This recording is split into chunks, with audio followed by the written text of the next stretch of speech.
Hello and welcome to World Panorama, the show that brings you up to date with all the major global news and events. I am Teena Jha. Let's begin with the top stories of the week. Miguel Diaz-Canel sworn in as new president of Cuba, succeeds Raul Castro in maiden speech after taking over, promises to modernize economy but adds there will be no return to capitalism.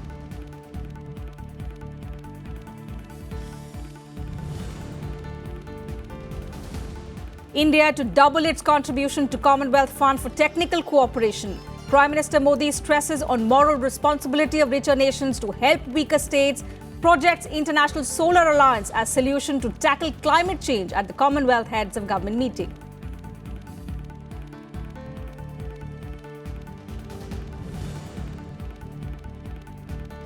India and Sweden to strengthen strategic innovation partnership. Prime Minister Modi holds bilateral talks with Swedish counterpart Stefan Löfven. Both sides decide to increase cooperation in defence and security matters.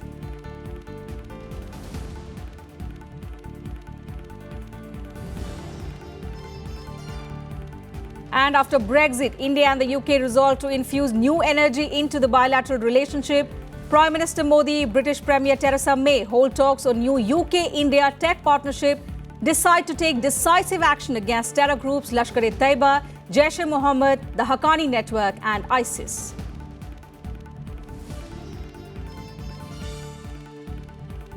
The top story this week. After 6 decades, the Castro era in Cuba is finally over. Cuba's new president, Miguel Diaz-Canel, began his term on Thursday and promised to defend the socialist revolution led by the Castro brothers since 1959.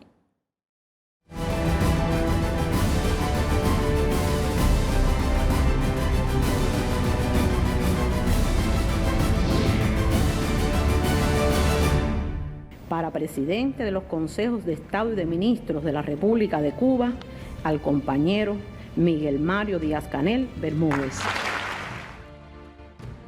Cuban President Raul Castro stepped down from his post, appointing a 57-year-old successor who he said would hold power until 2031.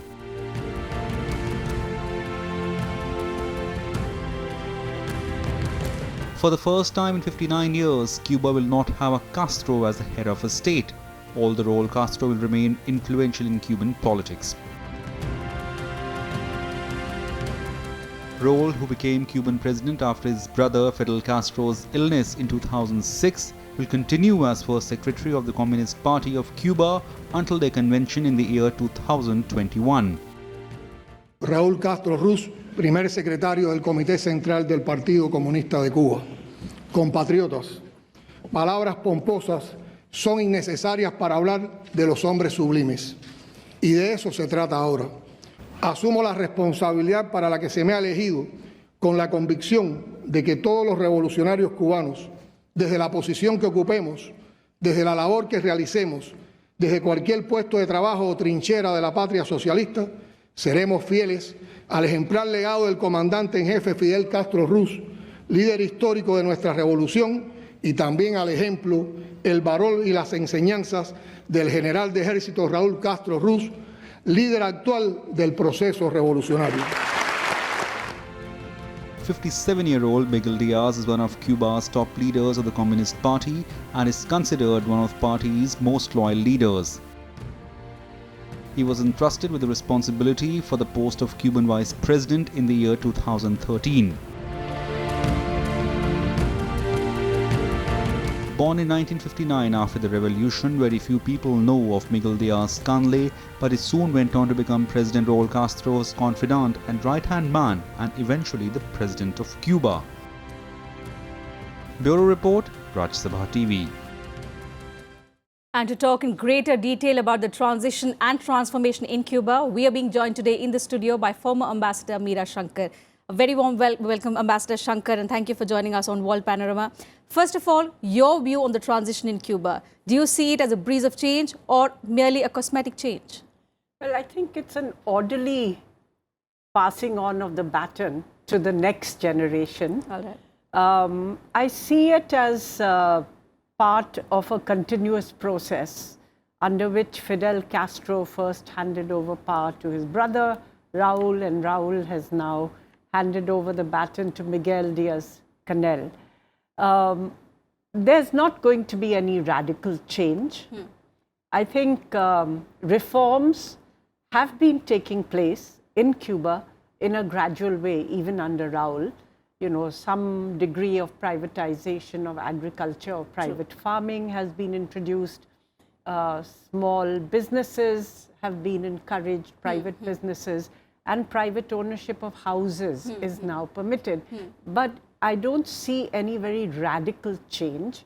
I think Mr. Miguel Diaz-Canel has emphasized that he's going to modernize the economy, but there's going to be no, going back to a capitalist economy. Process will continue. And the revolution process will continue.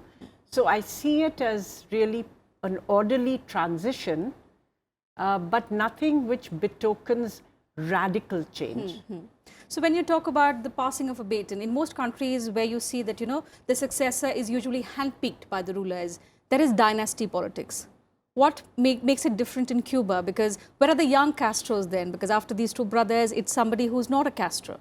Well, I think Mr. Miguel Diaz-Canel had been selected as the first vice president and therefore was being groomed to take over. And I think it's good that there is this transition because, no set of individuals can continue to be the repositories of all national good. So in that sense, Cuba is also showing that it has some institutional strength which goes beyond individuals who rule the polity. He's young. Miguel Diaz-Canel is young. He's only 57 years old. Mr. Castro has announced that he's likely to rule for 2 terms. And therefore, there will be continuity, and stability also for the next 10 years. Mr. Raul Castro himself will continue as the first secretary of the Communist Party, therefore as a very powerful and influential political leader, and there could, help the process of transition.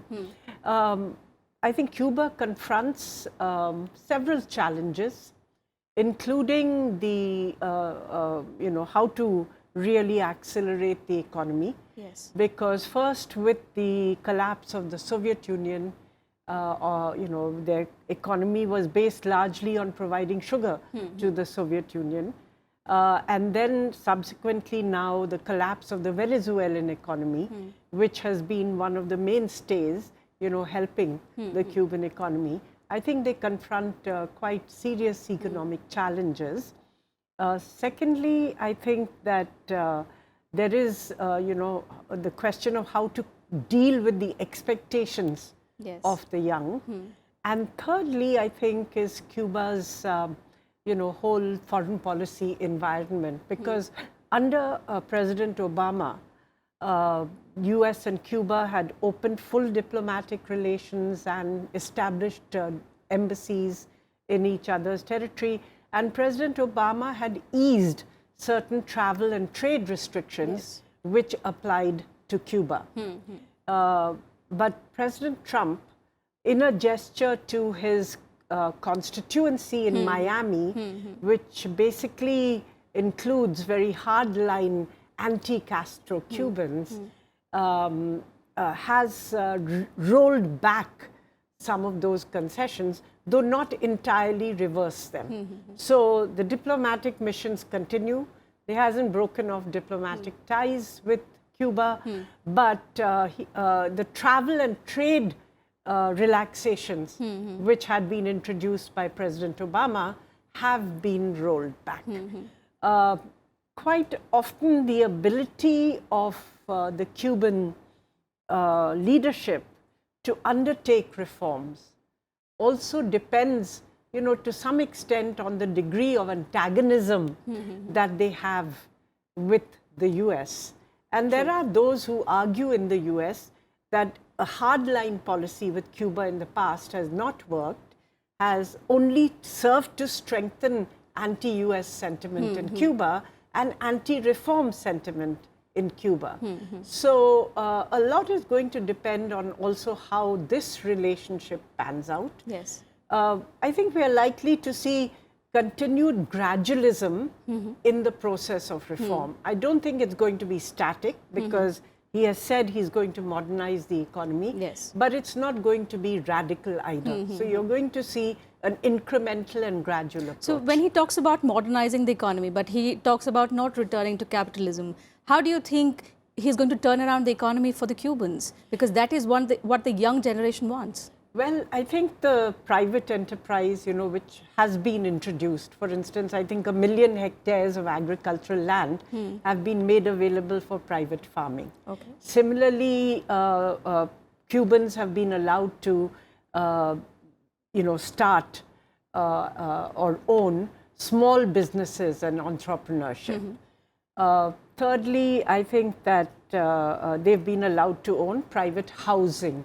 And tourism and travel from Latin America and other countries has also been an increasing source of revenue for the Cuban economy. So I think many of these kind of reforms will be taken further without completely dismantling the socialist system. All right. Ambassador, you mentioned how Raul Castro, he embraced reforms, be it in the investment sector, in the trade. He opened up a little for the private sector, the internet, the use of mobile phones in the country. In fact, he stunned the world when he, re-established diplomatic relations with the United States.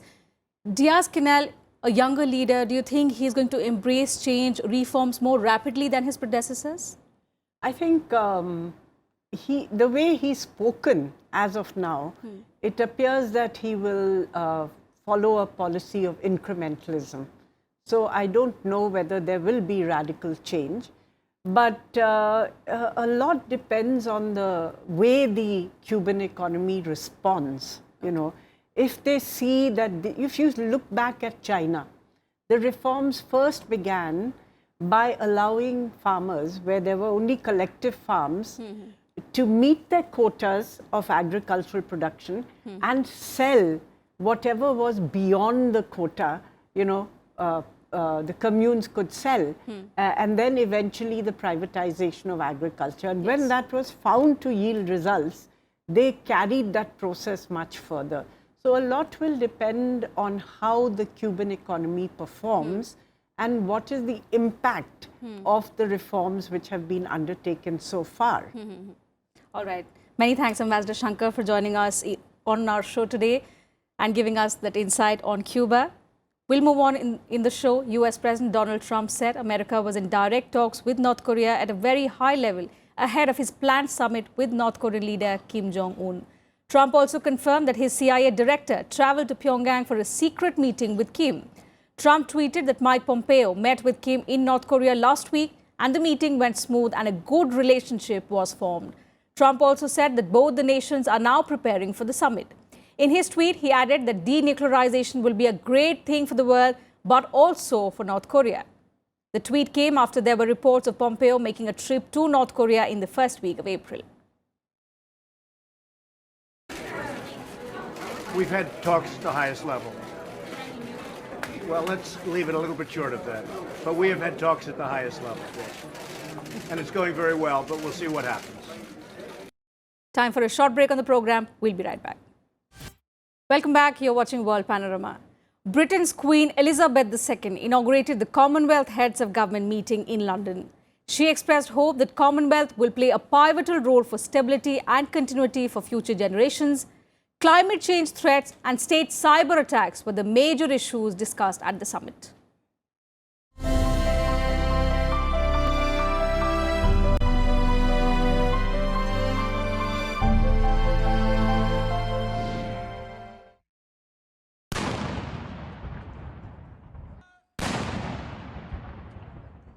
The two-day 25th Commonwealth Heads of Government meeting started in London on Thursday. British Prime Minister Theresa May, along with Commonwealth Secretary-General Baroness Patricia Scotland, welcomed the heads of the Commonwealth nations.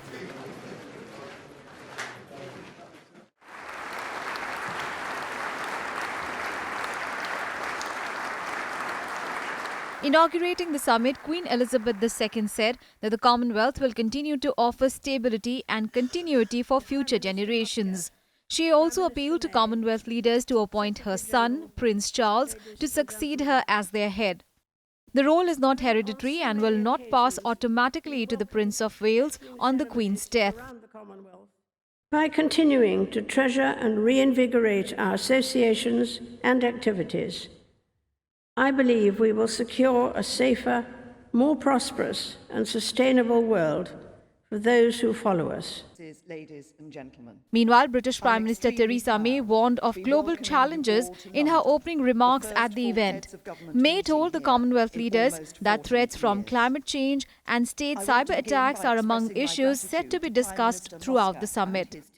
To seize the possibilities open to us as member countries and together to take on some of the 21st century's biggest questions. How we support our most vulnerable member states as we tackle climate change and improve the health of our oceans, creating a more sustainable Commonwealth. How we develop through trade, pushing back against protectionism for a more prosperous Commonwealth. Representatives of 53 nations of the Commonwealth participated in this summit. 2 executive sessions were organised in London's Lancaster House for the Commonwealth. The theme of this year's Achogam was Towards a Common Future.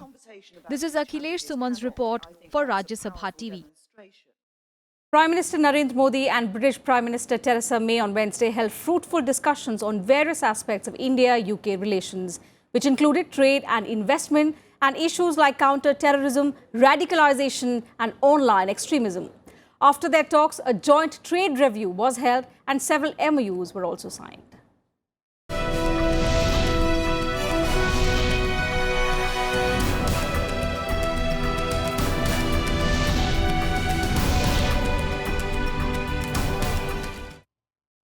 Prime Minister Narendra Modi had a packed day of engagements in London on Wednesday. As PM Modi arrived at 10 Downing Street for a breakfast meeting, he was greeted with a customary handshake by British Prime Minister Theresa May, welcoming him to London. This was followed by bilateral talks where Prime Minister Modi assured his British counterpart that the UK's withdrawal from the European Union offers opportunity to further increase bilateral trade ties. This was followed by the announcement that €1 billion worth of new deals will be signed after the UK leaves the European Union. Both Prime Ministers were satisfied that a joint trade review had been held, and Prime Minister May spoke of the keenness of the United Kingdom to have an FTA or at least to begin FTA negotiations, free trade agreement negotiations with India. Prime Minister said that we are ready to do so. And Prime Minister also emphasized that it needs to be a balanced agreement and it needs to be an agreement which has mutual benefit in it. The Prime Minister of Great Britain assured our Prime Minister that during this implementation period, the period between the UK leaving the European Union and that is until the end of 2020, Indian companies would continue to enjoy the same benefits as before Brexit. Apart from trade ties, terrorism also figured prominently in talks. The two leaders agreed to strengthen cooperation to take decisive actions against globally proscribed terrorists and terror entities, including Lashkar-e-Toiba, Jaish-e-Mohammed, Hizbul Mujahideen, Haqqani Network, Al-Qaeda, Islamic State and their affiliates, and that action needs to be taken to disrupt terrorist networks, their financing and movement. Modi and May reflected on the progress made on bilateral defence and security cooperation since the British Prime Minister's visit to India in 2016 and the agreement to a number of defence capability partnerships in key strategic areas with closer military-to-military ties. The Prime Minister described extremism, radicalism, terrorism as a rising challenge for both countries and for countries across the globe, and of the need to strengthen the already good cooperation between the two countries. And it was agreed that one area where we need to enhance cooperation substantially is in the cyber security field. During their talks, India and UK also called for a secure, free, open, inclusive and prosperous Indo-Pacific amidst China flexing its military muscles in the strategically vital region. The two leaders also discussed cooperation on legal matters, which also covered extradition matters. Absconding businessman Vijay Mallya's extradition figured in the talks between PM Modi and May. The issue of economic offenders was also raised, and this was among a number of consular issues that were raised. I've already covered the issue of mobility of professionals and students and the like. And views were also exchanged on current international and multilateral issues. Apart from issues of mutual interest, PM Modi and Theresa May also discussed key international issues, including the attack in Salisbury on former Russian double agent Sergei Skripal and the situation in Syria in the aftermath of alleged use of chemical weapons there. After their talks, India and Britain signed agreements in several sectors, including UK-India cyber relationship, Ganga rejuvenation, sustainable urban development, and safe nuclear energy use for peaceful purpose, among others. Bureau Report, Rajya Sabha TV. And Prime Minister Modi also held bilateral talks with his Swedish counterpart Stephen Löfven on Tuesday. Both leaders discussed issues related to cooperation in innovation, trade and investment, and culture. They also exchanged views on regional and multilateral cooperation. Following the talks, India and Sweden signed the Joint Innovation Partnership and Joint Action Plan.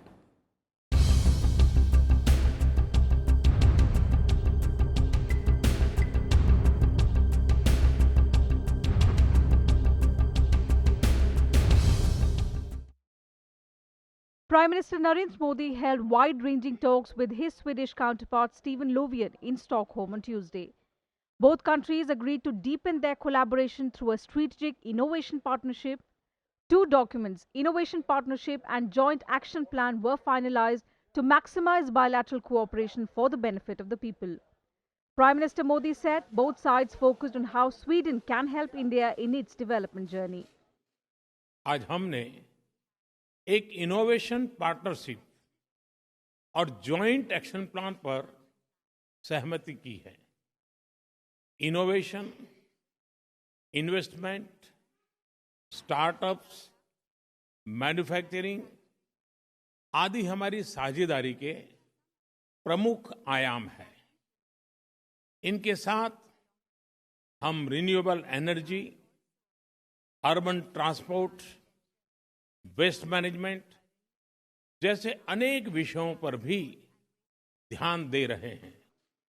India and Sweden also agreed to strengthen their defense and security cooperation. रक्षा क्षेत्र में Sweden बहुत लंबे समय से भारत का साझेदार रहा है और मुझे विश्वास है कि भविष्य में भी इस क्षेत्र में विशेष रूप से रक्षा उत्पादन में हमारे सहयोग के लिए कई नए अवसर पैदा होने वाले हैं। Löfven praised India as a global power and said the two countries are a perfect match. He added there is greater cooperation in areas like green technology and smart cities between India and Sweden. India is aiming for an unprecedented economic transformation, including in manufacturing as well as in digital development. And Sweden has many sustainable and innovative solutions to offer. I'm talking about green technology, smart cities, and innovation as part of our cooperation. And at the end of the day, it's about creating jobs and a sustainable economic growth.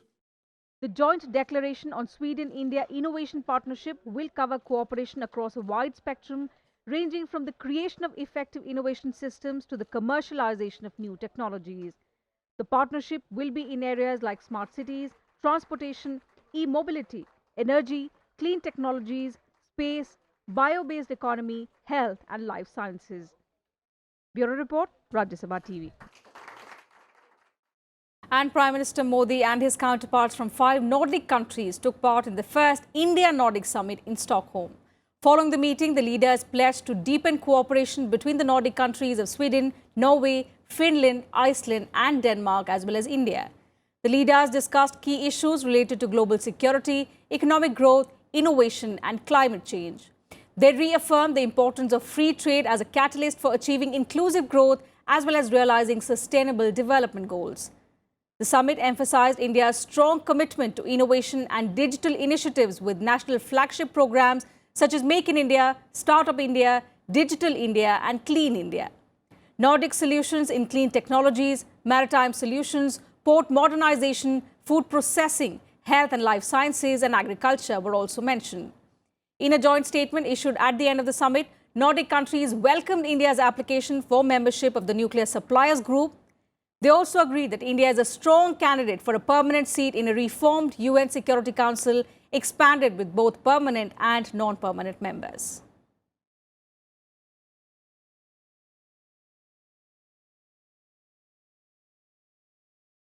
The famous Last Judgment by Michelangelo is the centerpiece of a new, fully immersive live show being presented at the Auditorium Conciliazione in Rome since March. The immersive spectacle features live performances, projections, and brilliant special effects. The four-part show is produced by Marco Bellic, a director and producer famed for organizing ceremonies at the Olympic Games. The show features a theme song composed by Sting, as well as dancers and acrobats, and an incredible audio system. The show is set to run for one whole year. We leave you with glimpses from the grand show. Thanks for your time.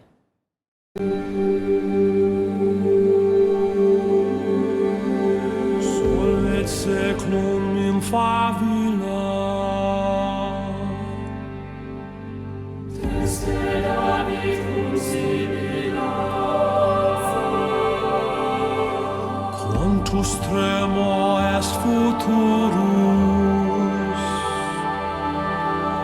quam de iudex est venturus.